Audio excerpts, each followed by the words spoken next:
G'day everyone, it's Sam, and you guessed it, I'm spored shitless again. Now, this video is about a little bit of a curiosity that I've had for a while, and you might have seen me mention it in my other videos. If you've watched them, if you haven't, this is probably going to seem a little bit weird, but got two tubs here, both Platycerium Superbum, both sown on the 22nd of the 10th of this year, so just over 2 weeks old. Both using Yates Thrive as the fertilizer, which is proving really, really good. I've had it in my head that Cyanobacteria, our little green mate that forms here, that you find in your aquariums, that didn't we all come from some form of bloom green algae back in the day? Maybe that's why I'm so attracted to it. I've had a feeling that the gametophytes use the formation of, or the appearance of cyanobacteria when they reach sexual maturity as a trigger to start forming plantlets. Now, it makes complete sense in my head. The reason being that Mother Nature, being the way she is in her brilliance, why wouldn't she use, or why wouldn't gametophytes use cyanobacteria as a trigger? Because if it rained once or twice, if water was the trigger, if it rained once or twice and the plantlets formed and there was no rain afterwards, your plantlets would probably die. But with the appearance of cyanobacteria, which typically for me, which I've seen takes about 4 to 6 weeks to appear, if you've got enough water over a period of time to form cyanobacteria, maybe that's what old mate gametophytes go, okay, we can sense the nitrogen fixation of the cyanobacteria, let's start forming plantlets. So, I've been spraying it on my gametophytes, and so far it has worked. This tub here doesn't have an aquarium heater, which I've used, say, in this tub here, both as a heating element, but also to form the cyanobacteria. Now, if you have a look at how these have sprung up and fertilized with plantlets, they've all gone crazy. That box, and I won't show you in there because it'll bounce the camera around and you'll get seasick as per usual. But all of the ones with the water in it, and especially the appearance of cyanobacteria, the plantlets have grown really, really healthy and appeared. The other ones that I showed you before, this box here just has a heater. I haven't introduced much water at all. You can see the absence of plantlets. So I thought, well, okay, let's have a look and see if we spray cyanobacteria on our recently germinated spore.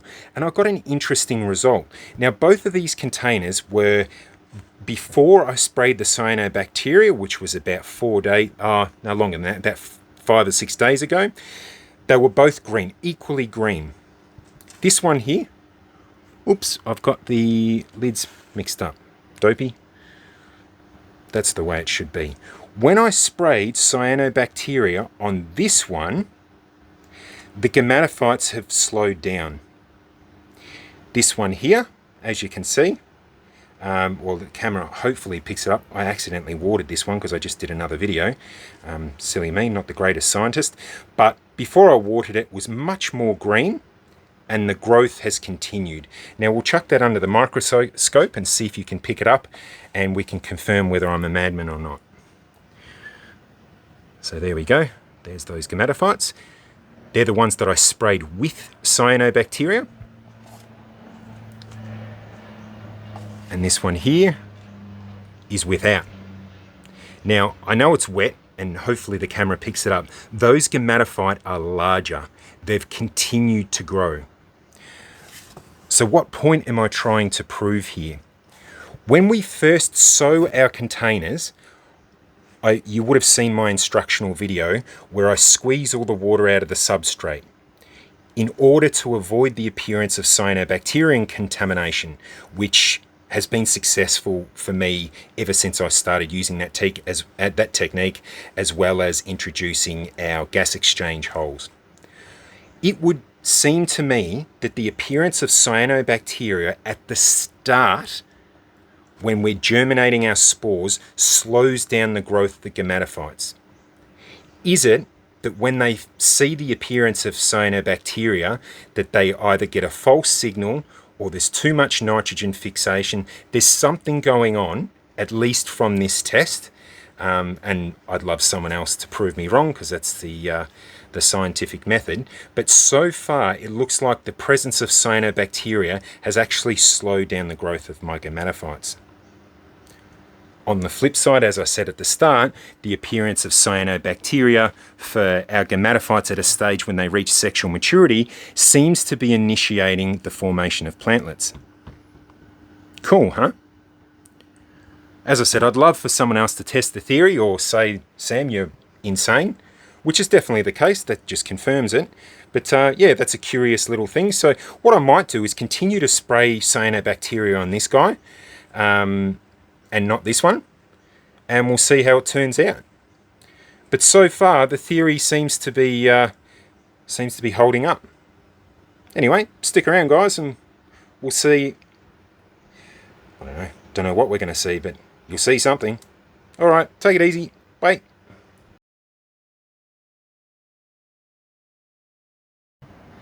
Yeah, just me again. I thought I'd add to the ramblings of the first section when I found these containers here. Now, both of these guys were done at the end of July. So, yeah, as I said before, we're in November now. And I thought I would do a cyanobacteria experiment on these guys too. So the tub on the right is cyanobacteria. I added cyanobacteria to. This one here I didn't. I did that about a week ago. You can see there, hopefully the camera picks it up. See all those light green plantlets that are formed? Quite a few of them coming up now. Now, I only sprayed this container once. As well. This one with cyanobacteria. This one with straight water. Now you can have a look, there's probably about 10 plantlets in there. Here, there would probably, there's a lot, I didn't count them up, there's probably 50, there might even be more. So these gametophytes obviously were at sexual maturity when I sprayed the cyanobacteria on, and so far it supports my theory that they're using the cyanobacteria. At least they might be using something else as well, but I'm convinced that they're using the cyanobacteria as a trigger to form plantlets. Now we go across to these trays here. In my video I just showed you before, this old mate came from the one with the aquarium heater with water that was filled full of the green cyanobacteria. This one here was out of one of my humidity cribs with just a heat mat and no water. We'll go across here, get some good light. We'll go down there so you can have a nice little squiz. Look at those plantlets. They are super healthy, growing really well. You can see all the green cyanobacteria around there. Looks like where the Ninja Turtles live. So there, we have a look at here. Now, the cyanobacteria in this particular container is formed right around the edge. And I've mentioned in my other videos, originally when this started happening, I thought it was the condensation that was forming on the walls of the containers, which was causing these little plantlets to form.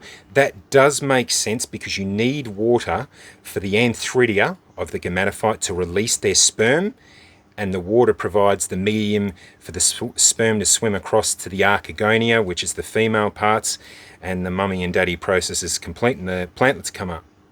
But I think it's the presence of this cyanobacteria in the water when they've reached sexual maturity that might be allowing them to form the plantlets. Now, I could be wrong. I'm not saying that is the case, but there's strong evidence so far through all my grows that that's what's actually happening. Now, let's put a massive caveat on that. You've got to keep in mind that I'm in the perfect conditions in my dungeon. It's 27 degrees and 86% humidity, which they absolutely love. I've got good airflow with my little OCD storm water that's taking air from outside from an inline fan, bringing it across my little humidity cribs. I've got the right environment with a heat mat.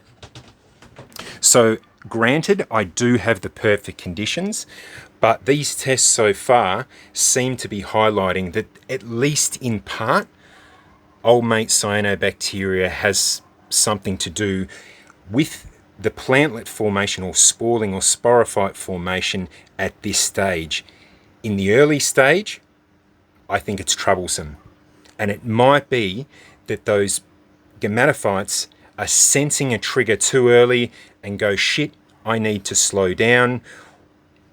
They can't obviously form a plantlet because they haven't reached sexual maturity. Maybe that's what's slowing growth down. But anyway, I thought you'd find that interesting. Probably not.